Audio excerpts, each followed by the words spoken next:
So, we have this idea and this understanding that with science, we have a scientific worldview. With science, science, we make stuff. We make airplanes. They fly in the sky.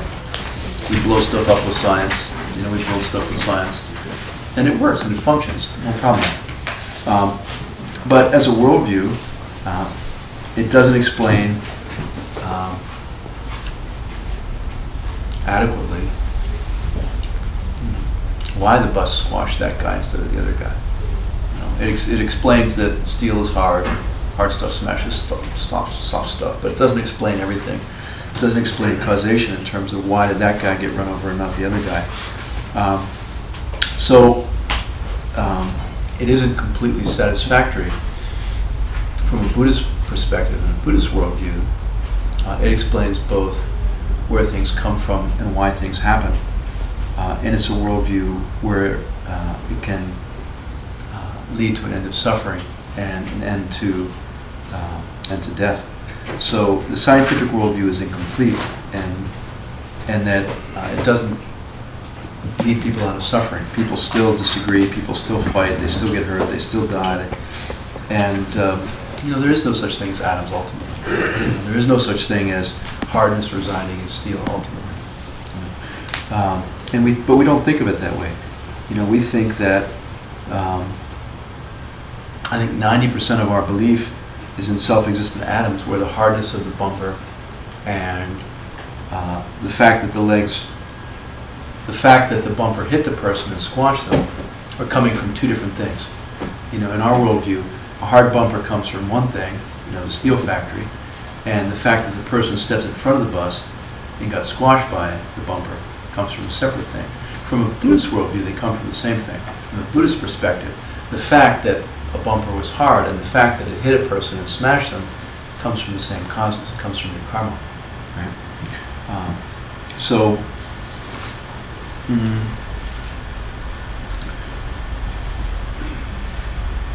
The event comes from the karma. And the hardness of the bumper comes from the karma. There is no such thing as a self-existent piece of steel or hard bumper. Didn't we talk about how karma can't create two different things? Like one karmic seed. Depends which school you're in. The mind-only school, right, would say the same karmic seed creates both the subject and the object. So, but that was then, this is now. Get up. We only have 18 minutes. Go. All right. So, thinking that there are atoms and that the hardness of the bumper comes from atoms, right? And not thinking that it comes from something I did in the past is wrong from a Buddhist perspective. From a Buddhist perspective, the fact that bumpers are hard comes from past karma. Okay. And there's this fundamental misperception, according to Buddhism and the scientific worldview, that says atoms exist, things exist. These walls are hard from their own side. There are atoms in here which are somehow hard and somehow makes this hard. And Buddhism says no. There are no self-existent atoms. If atoms exist for you, it's because you collected the karma to perceive and think of atoms. If this thing is hard for you, it's because you collected the karma for this thing to be hard. In Buddhism, there are beings with this is not a solid object. They pass through it. They don't have the perception to perceive this as a solid object. And it's like that with everything. It's not a hard wall from its own side. It's a hard wall for me because I collected the karma to perceive it as a hard wall. And to have it here for me right now is a hard wall. If I hadn't collected that karma, I wouldn't have a hard wall right here. I'd have a wall I could put my hand through, or make a handprint, or whatever the case might be, right? All right. So that's what made the wall. It's what made the wall hard, and that's only in that sense are there atoms and hardness and atoms and bumpers and walls and everything else. Okay, so we have to talk about that's the body. We have to talk about. So those are the fundamental. When we talk about the body and the self-existence of the body. The fundamental building blocks of the body are atoms. We talked about there is no self-existent atom. Now we have to talk about the mind, right? Second division of me. If I'm not self-existent, prove that my body's not self-existent, prove that my mind's not self-existent, right? So what we say is the basic building block of the mind. What we say is the smallest building block of the mind. We talked about it the other week. Anybody remember? The moment of awareness. Yeah, moments of consciousness, moments of awareness. The fact that I'm aware of this instant in time, the fact that I'm aware of this room right now would be like a fundamental instant of mind, right? A small increment of mind, you could call it, right? So, I mean, my perception at this instant is my reality at this instant, right? And so if I take enough of those perceptual instants and I collect them together, well, that was a minute of consciousness that passed, a minute of awareness that passed. And if I take all of my instants of awareness, countless instances of awareness since 1962 to now, that's what I call my life and my stream of consciousness in my mind. That's what I call my mind stream, right? So it's just a collection of present moments glued together and conceived of as my mind right now. Do I have a self-existent mind? Does my mind really exist from its own side? No, where is it? I mean, where would my mind be? What would my mind be? My mind is simply a name and an idea that I give to a collection of instants of awareness and consciousness. That's all. That's how my mind exists. The mind is also a concept and a projection. Right? So, I mean, what's the raw data? The raw data for the mind are those instants of awareness. Right? I collect them together. I call it a mind stream. I call it a mind. I call it a life of memories, a life of awareness, a life of consciousness, right? So that's me, right? That's my mind anyway. So is that raw data a projection? Yeah. Are those instants, is one instant, so let's take the single building block, is one instant of awareness, is one smallest instant of awareness, 1 millisecond of awareness, is that a building block of my mind? No, it doesn't exist. There is no smallest instant of awareness. How do you prove it? Every instant has a beginning, a duration, and an end. There is no beginning, there is no abiding, and there is no end. In any instant. You can never find an instant that exists from its own side. Right? Think about it. Any instant, no matter how small, begins and ends. There are no instants of time. There are no instants of awareness. There are no instants of mind. There is no raw data for a mind. Just as there is no raw data for a body. Okay? When we perceive, when I look at the wall, I go, oh, I saw the clock. That was an instant of awareness. My mind tells me that's some kind of unitary perceptual moment. Like that was a second, and that was a unit, and that was my smallest unit, and I had a flash of a clock, and that was it. Right? That's what my mind tells me. It's deceiving me. Right? Mr. Karma is deceiving me. My karma is forcing me to perceive that flash of a picture as a moment of awareness and a moment of mind, a moment of perception. Right? So there's no such thing as an atom, and there's no such thing as a present moment of consciousness. Right?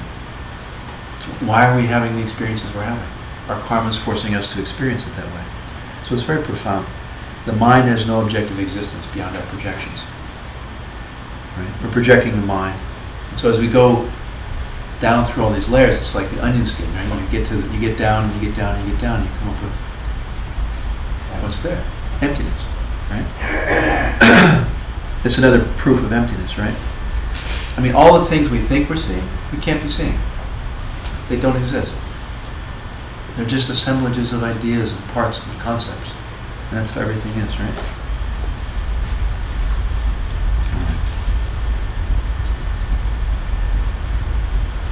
So, we kind of opened a can of worms here, right? What's there? Nothing that you thought, really.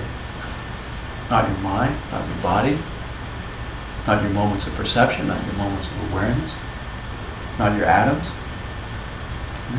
So, before we started this, we said, look, simple unexamined life, no problem, there's a pen.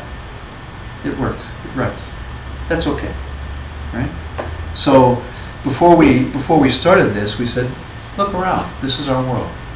These are walls, they're hard, people in the room, walk down the steps to go outside, get on the subway, get on the bicycle.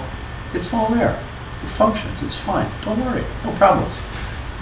That's our world. Everything exists and we can use it. But when you start analyzing it, then you find its emptiness. Right? So, a reasonable human mind having a reasonable projection run by Mr. Karma gives us this world and this experience. That's how it works. That's how unexamined reality works. We are having all these projections. We are having all these perceptions. We are having all these experiences. They function, they work, they're our reality. That's it. No problem. Live your life. However, if you want to then examine and go deeper, you don't find anything. Right? Other than projections of your karma. Right?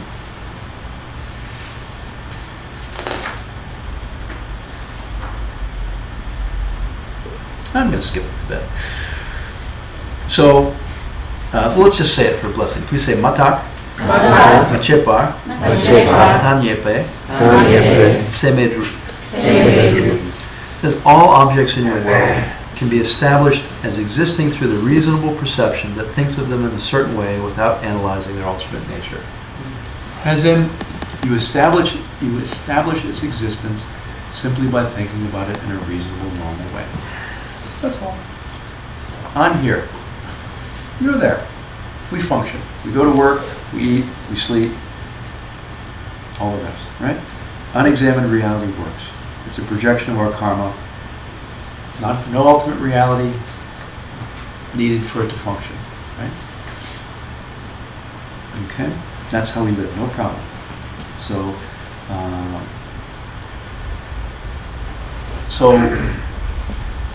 we have to live in a world like this, and the point is to make it a paradise, right? Even Buddhas have projections, and their projections are just of everything being amazing, and everything being blissful, and everything being paradisical, right?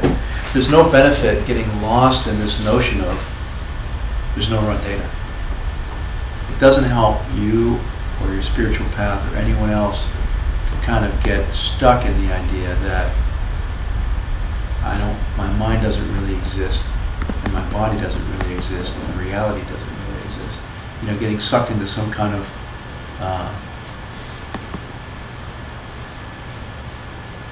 weird state by these ideas is not helpful in any way, and it doesn't help with this life, and it doesn't help with one's spiritual path and practice. Okay? These ideas are useful to talk about in so much as they lead one to meditate on emptiness and analyze emptiness and perceive emptiness intellectually and ultimately and directly. Right? So very profound, very deep, and very holy ideas. And also you have to be ripe for them, you know, to be able to use them and to be able to work with them. So no benefit to get lost in this, and you can waste your life. So Buddhists don't do that. You know, they conceive of blissful things in paradise. They don't space out about, you know, nothing is really there, and I don't have a mind, and I don't have a body. And some people teach that. You know, some people teach that as some kind of goal. You know, you don't really have a mind, you don't really have a body, just zone out and space out. Would that be like what some people call nihilism? Yeah. Yeah, it could lead to some nihilistic view, sure, which is a wrong view. You know, to have the view that nothing matters and nothing is there is just as wrong as thinking it's self-existently there. Both are not constructive to a spiritual path or practice, and both just lead to suffering. Neither is an antidote to suffering. So, this worldview of karma and emptiness creates a paradise and creates a perfect world, whereas the worldview of science and socialism and Marxism and communism and every other worldview does not. It just leads to more suffering and more of the same. So, okay, please say Tane. Tane. Whoops, we did that one, didn't we? No. No, we didn't do that one. All right. Tane. Tane. Takpe. Taktun. Silwe. Sine. Manye. Okay. So this, Bruce, is what you were talking about and what we started to talk about, which is when you go looking for the thing that you thought of in a certain way, you never find anything. As you do your infinite regression, you know, you go down a level, you look for the thing you thought was there, you drop down another level. You know, you look for the thing you think is at that level, you drop down another level, and you just keep going, right? Every time you drop down a level, all you find is something you're thinking of in a certain way at the new level. You know? It's like I'm thinking of my body as being a whole is me. I drop down, it's like, okay, I got parts to do my thumb. All right, well, now I'm just thinking of my thumb in a certain way. Well, let me think of the inside and the outside. Now I'm thinking of my thumb in a different way, at a new level, and you go on and on and on and on, right? So it's like that, right? So when you go looking for the thing that you thought was there, you don't find it, you never find it. And when you go looking for the raw data, the atoms or the moments of mind, there's no such thing. You draw a blank, and that blank is emptiness. So when you're analyzing this, and when you're looking at the moments of mind, and when you're looking at the smallest particles of form, and you don't find it, and you draw the blank, that blank is emptiness. When you're looking for the thing that's really there, right, and you draw a blank, that's emptiness. That blank is emptiness. Okay? That blank that you draw is the meaning of emptiness. There is no raw data. There are no atoms, there are no moments of mind, there is no present moment of consciousness. That's why in the Heart Sutra it says, no eyes, no nose, no form, no feeling, etc., right? None of those things exist. Nor atoms, nor moments of mind, right? So all other worldviews except karma and emptiness fail to bring happiness to human beings. It's the only one that really works. So the mind is just a big collection of instances of awarenesses that we call a stream, and your body is a big collection of what we call atoms, which you can't really find. So each time we look for the smallest particle of form, and each time we look for the smallest instance of mind, we can't find them. We draw a blank, and that's emptiness. Okay. So Master Shantideva, there are two other points we have to cover. Master Shantideva, when he goes from talking about the emptiness of a person to the emptiness of the parts of the person, he uses compassion as the thing that is the segue from one part to the other in the chapter. And it's on the homework, so we have to cover it. So in the chapter, an opponent comes up to him and says, look, Master Shantideva, there have to be atoms, there has to be physical matter, there has to be mind, I mean, he's saying, look, if there's no mind, and there's no body, and there are no atoms, how do you have people? If there's no people, there's no one suffering. If there's no one suffering, you don't need any compassion, and there's no bodhisattvas. So, according to you, Mr. Shantideva, this is all crazy, he says. No basis, no people, no suffering, no compassion. So what the hell is your book about? Right? Master Shantideva says, look, he says it's because they're empty that they're people. It's because they're empty that they suffer. And we can have compassion and lead them to nirvana and Buddhahood. So if they were self-existent, you couldn't change them. There's no point in having compassion. If they were self-existently suffering, they could never change. If they were self-existent human beings, they could never reach enlightenment. They would be human beings by definition from their own side and could never be anything else, right? They could never get enlightened if they weren't empty. If this arm was self-existent, it could never transform into a holy deity's arm, right? Nor could any other part of me transform into a holy deity's part because it's self-existently that object. So, and if it's self-existent, that means we're doomed to die and there's no point in being in class, so we may as well go home. So, all right. So, so Master Shantideva, that's how he shifts from the emptiness of the person to the emptiness of the person's parts, saying we have to have compassion because people are empty. Right. So then one other thing we need to cover is 3 different kinds of compassion that people have, which we can do in 2 minutes, 40 seconds each. All right, maybe not. Please say Chula, Mikpe, Ningje. Ningje means compassion. Mikpe means focuses on, and Chu means things. So this is a type of sophisticated Buddhist that focuses. So, let's say this person comes up to someone that's suffering. There's somebody lying in the street, and they're starving, and they see them, and they have compassion for them, right? They understand that this is someone with a view that understands that the person is changing by the instant. They don't have the view that the lower schools have, that there's some person in there controlling the body and mind that made bad choices. Oh, he's an alcoholic, and he's mentally ill, and he's making bad decisions, and if he were only making better decisions, he wouldn't be crazy drunk in the street, right? So someone with this compassion understands that essentially this is a collection of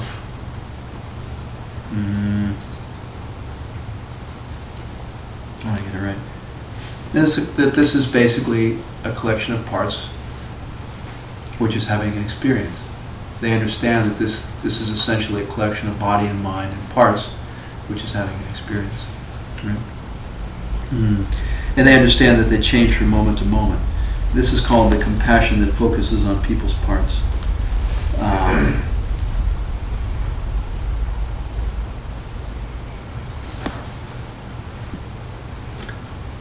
And this position understands that the person is just an idea imposed upon the parts and superimposed upon the parts.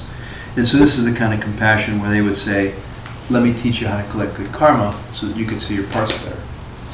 This would be somebody who's saying, let me teach you about karma and emptiness, because if you collected the right karma, then you would impute and project a better identity and a better reality on your parts, right? So,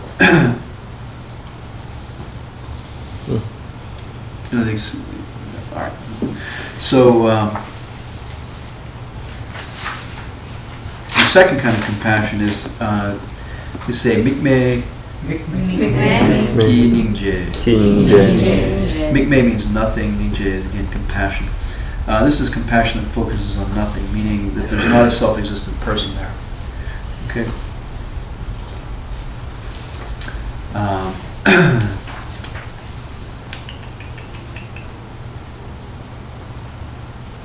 You just understand, the person who has this compassion understands that nothing has any nature of its own, and that there are no atoms, there is no mind, there is no person, and that this is the highest form of compassion.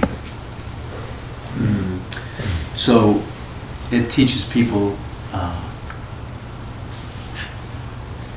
did I mix them up? I mixed them up, sorry, I have to go back. I'm feeling the pressure of ending in 30 seconds.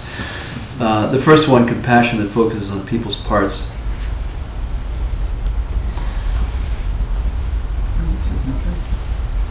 So the first one, all right.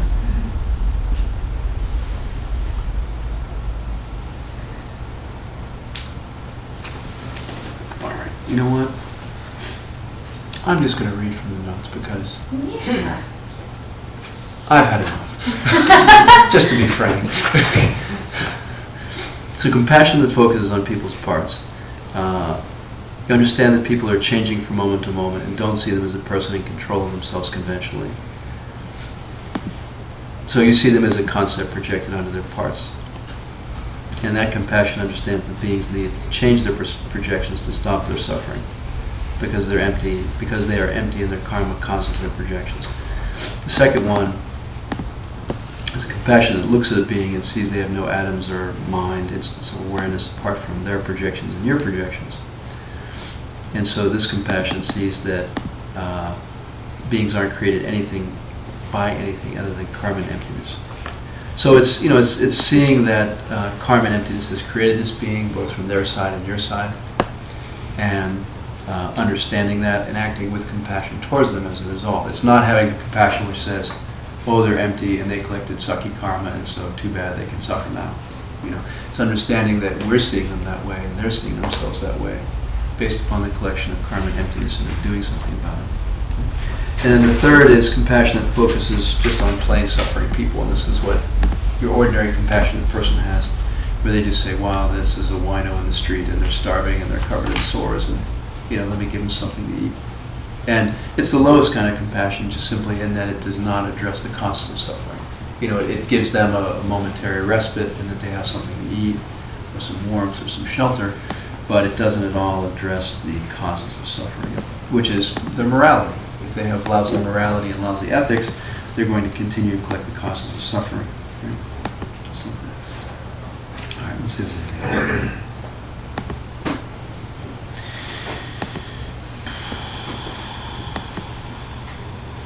So then the question arises, is it really possible to do this stuff? We're talking about these things, and does it really work, and is it really possible to accomplish this and achieve this? And typically there are two reactions. Some people will hear these things and they'll go and sincerely make efforts and sincerely apply themselves and earnestly keep their vows and their morality, and they'll get results, and then they're convinced. and then their life goes on an upward spiral. And then there are other people who try a little bit or try faintly or half-heartedly and don't get any results and say it doesn't work. And life continues to be miserable, and they say Dharma doesn't work, and I tried it. And Master Shantideva, in this argument's objection is expressed to Master Shantideva, and he says, to the person, did you really try it wholeheartedly and sincerely with all of your resources and all of your effort and all of your mind and all of your time and all of your energy? He's like, impossible. If you had done that, it would work. The fact that it didn't work means that you made a lame-ass half-hearted effort. So he didn't say lame-ass. All right. So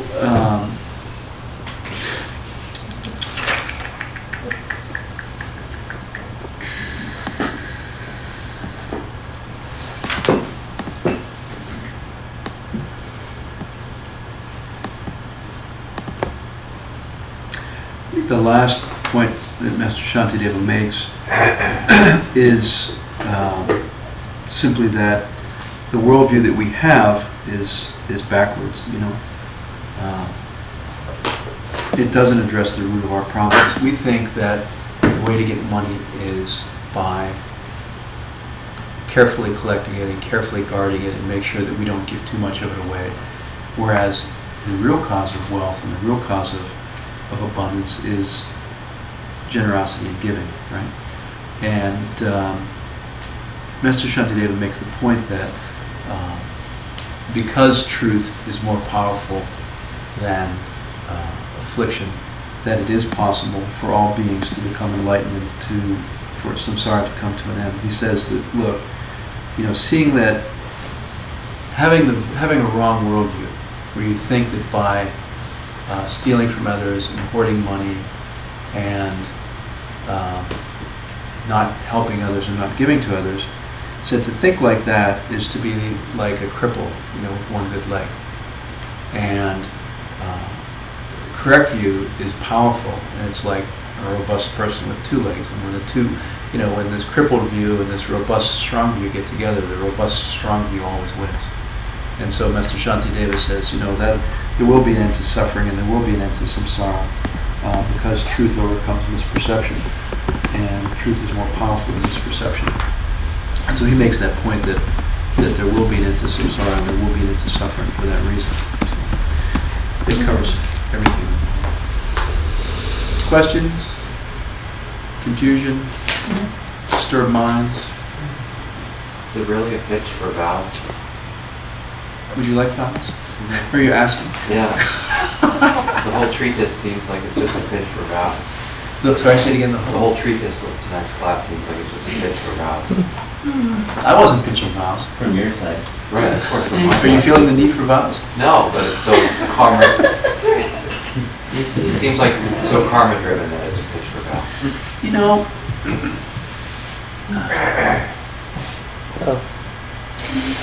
I think there are very pure people who don't have vows per se. To me, the thrust of tonight's class was that if you do the infinite regression, there is no raw data. And that is the deep dive. So I suppose you can't do emptiness without karma. So given that we're doing the deep dive on emptiness and not only doing the emptiness of me and you, but also the emptiness of my body and my mind, and the fact that there is no smallest physical particle and there is no smallest mental aspect of myself. What am I then, and how do I exist, right? And what's my true reality and true nature? You do all that and you're left with that side. Then you have the other side of it's driven by my karma. And if what I am, mentally and physically, is driven by my karma, I better be damn clear about what kind of karma I'm collecting. I better be real careful about being as pure and virtuous and holy as possible, because that's the world I want to live in. If I want to live in crap, I'm going to caught myself. If I if I want to live in a lousy place, full of noise and debris and dirt and struggles and all the rest, and not having enough, and things constantly changing and being unpredictable and everything else that constitute our life. I mean, if I want to live in a place like that, then I don't have to pay too much. I can pay less attention, And if I'm really tuned out, and if I'm really oblivious, and I'm just doing whatever the hell I feel like it, and hurting anyone anywhere along the way because it seems to suit me, I'm pretty much screwed, for my millions of years of countless lives into the future. So, I think you're right, Chris. I think it's inescapable that one has to be thinking along the lines of, how can I be as holy as possible so that I am holy forever, right? And if we're not spending our day going, how can I be as holy as possible because I want to live in a holy place forever, in a paradise forever, then we're missing the boat, And vows are a guide to do that. Vows are a set of rules to do that, but guess what? Like anything else, somebody can give you a list of 300 vows, and if you don't look at them, so what? You just broke 300 vows, or however many vows. So, I mean, the same, it's like anything, How pure can we be? How virtuous can we be? What are important supports for us? What are important assists? And what helps us to do that? What will enable us to do that? What will facilitate our doing that? What will give us what we need to be able to be a virtuous and ethical and holy person? Vows are one part of it. Dharma friends are another part of it. Paying attention to our lives is another part of it. Ultimately it just comes down to catching oneself over and over and over again, right? If you got a list you can look at, it makes it easier to catch yourself. If you don't have a list to look at, it can be harder to catch yourself. And in that regard, a vow book, a 6 times a day book, is really crucial to be checking in and saying, have I even looked at my behavior once in the last 4 hours? Have I even stopped to think about what I'm doing? Compared to my virtue yardstick, in the last 4 hours. And unfortunately, our lives drive us not to do that. And so these holy beings are saying, look, we're trying to give you help here. We're trying to give you tools so that you can at least check in with yourself and see if you're being stupid karmically, see if you're being negative and non-virtuous and collecting causes for your future suffering. And at least try to do these things to collect causes for your future happiness, and at least try to avoid these things to avoid the causes for your future suffering. So important to have the tools. So I have a long-winded answer. So thank you. Sashipukhi Jishim Letokram Realing Shindir Body Sangha Shindir Nidari Drogunam Dashim Lajiparsho Hidam Guru Ratnamandalakam Ninyatayami Gadi Dokun Sunam Yeshe Saksakshin Sunam Yeshe Lejanwe Rampagani Toparsho. See the holy being at your crown become smaller, brighter, glowing golden light. Merge into your heart, blessing your mind stream. By the power of the goodness of what we've done here this evening, may we quickly come to the ultimate expression of reality, abiding, perceiving directly. May we thereby quickly put an end to every suffering, every realm, every being in this very life.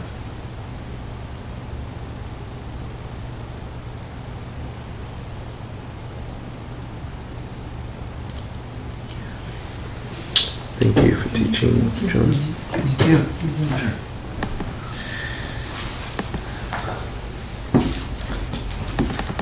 And if I make a mistake, please do call it out. No need to be polite. If I mix something up. It wasn't very clear on the notes, because it implied that both of them were. I don't know, when you read it.